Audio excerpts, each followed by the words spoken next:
Cześć, w poprzednich filmach ostrzyliśmy sobie tą brzytwę Kikuboshi R Saito na Mikawa na górach. Po kolei przeszliśmy przez wszystkie, które posiadam, wszystkie typy, które posiadam.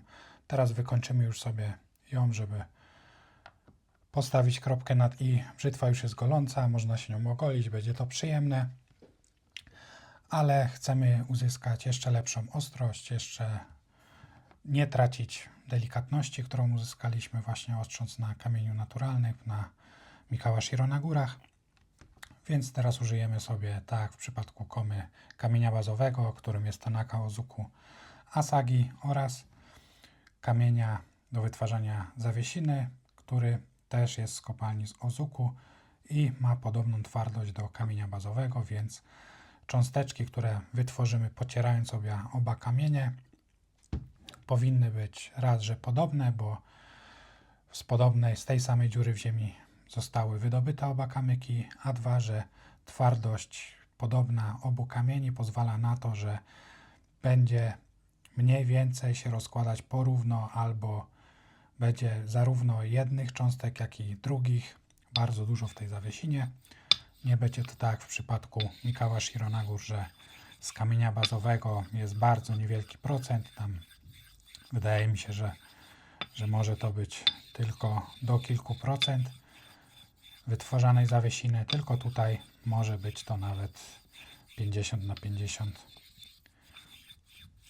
I taka zawiesina już bardzo, bardzo drobna z twardego kamienia japońskiego pozwoli nam wykończyć bardzo wysoko tą brzytwę, uzyskać bardzo dobrą ostrość, a przy tym niesłychaną łagodność, jak jeżeli chodzi o kamienie w ogóle.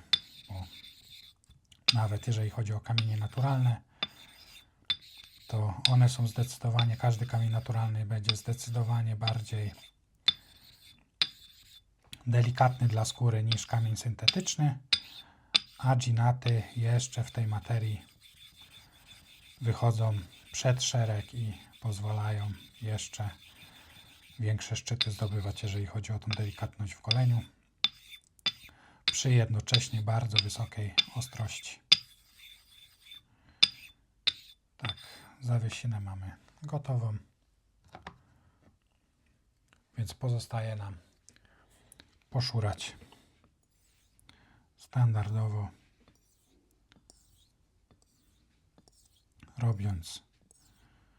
rolując brzytwę, ponieważ jest to brzytwa o profilu uśmiechniętym. Tutaj już jest uczucie szurania po prostu jak dotyk jedwabiu. Bardzo gładkie, nie wyczuwamy żadnych granulek absolutnie pod ostrzem. Nie dociskamy w żaden sposób brzytwy już. Tu musi sama waga brzytwy, albo nawet mniej niż waga brzytwy, pomagać w tym, aby uzyskać jak najlepszą krawędź. Doleję trochę wody. I taką zawiesinę możemy nawet kilkanaście minut męczyć, jedną zawiesinę, aby się bardzo drobno wyrobiła, zaogliła i wykończyła tą krawędź absolutnie perfekcyjnie, ale nie jest to konieczne. Już po kilku minutach takiego jeżdżenia, nawet po minucie, dwóch, podciągniemy tą krawędź i będzie ona trochę lepsza, a spędzając 20 minut być może uzyskamy jakąś krawędź troszeczkę lepszą niż jeździlibyśmy 5 minut, ale nie zawsze jest to gra warta świeczki. Jak to się mówi, lepiej coś skończyć robić niż robić w nieskończoność i czekać na nieznaną nam perfekcję, bo wynik będziemy wiedzieć dopiero jak się ogolimy, wtedy będziemy znali wynik, ale polecam oczywiście eksperymentować, raz wykończyć brzytwę w minutę, później pojeździć 5 minut, 10, 15, 20, nawet pół godziny pomęczyć jedną zawiesinę, przypominam, bo w ginatach nie wytwarzamy nowej zawiesiny, tylko męczymy cały czas jedne drobinki, które żeśmy wytworzyli na początku, aby dać szansę im się rozbić, wyrobić, wyoblić. One wtedy wykańczają wyżej. Są drobniejsze, bardziej zaoblone, delikatniejsze dla krawędzi.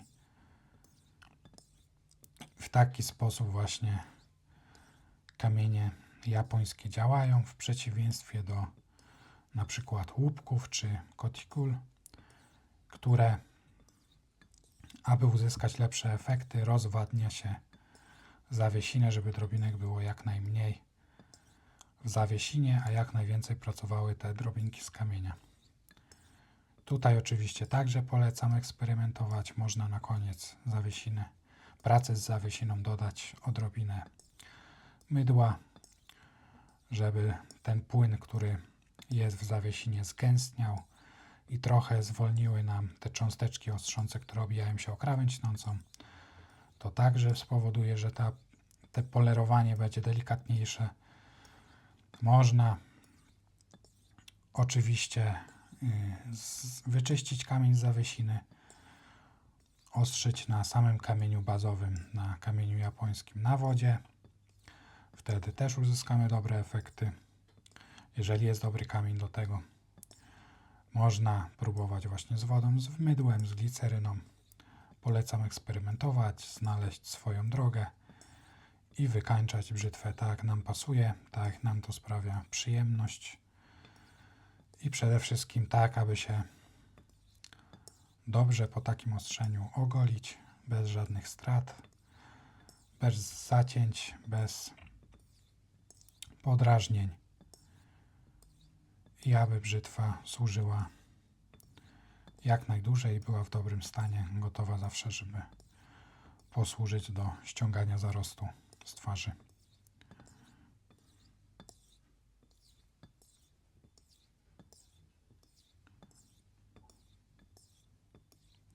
Tu kamień w połączeniu z właśnie tym kamieniem do tworzenia zawiesiny świetnie ze sobą współgrają.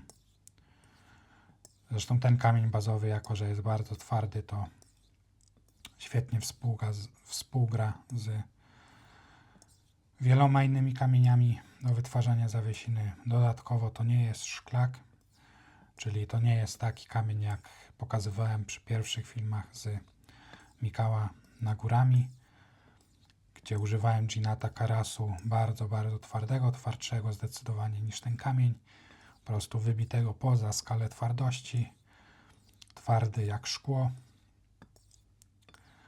To ten nawet jeżeli używam go tylko z wodą, to nie ma takiego uczucia jeżdżenia po szkle na nim, tylko jest właśnie uczucie takiego delikatnego zamszu, takie jedwabiste,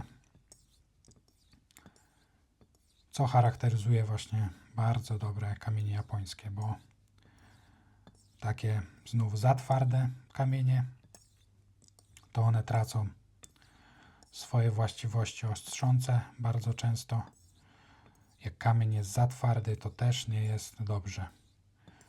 Dla mnie kamienie japońskie, moje ulubione, to w skali takiej przyjętej w nazewnictwie, jeżeli chodzi o kamienie japońskie, to jest twardość 4, 4,5, czyli kamienie takie, które jeszcze da się na nich ostrzyć z Mikawa Nagurami, ale już jakąś swoją zawiesinę potrafią pod nimi puścić, zwłaszcza pod twardszymi sztukami.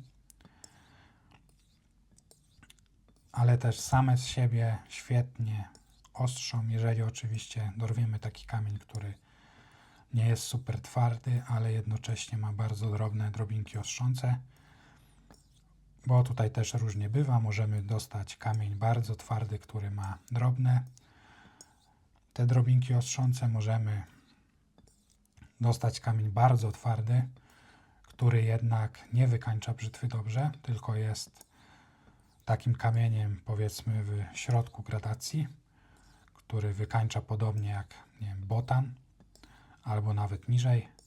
Możemy dostać miękki kamień, który Ma bardzo drobne drobinki i świetnie wykańcza brzytwę. Możemy dostać miękki kamień, który bardzo drobne drobinki ma, ale jest już za miękki, aby na nim ostrzyć, czyli bardzo szybko je uwalnia i degraduje się w ten sposób powierzchnia kamienia.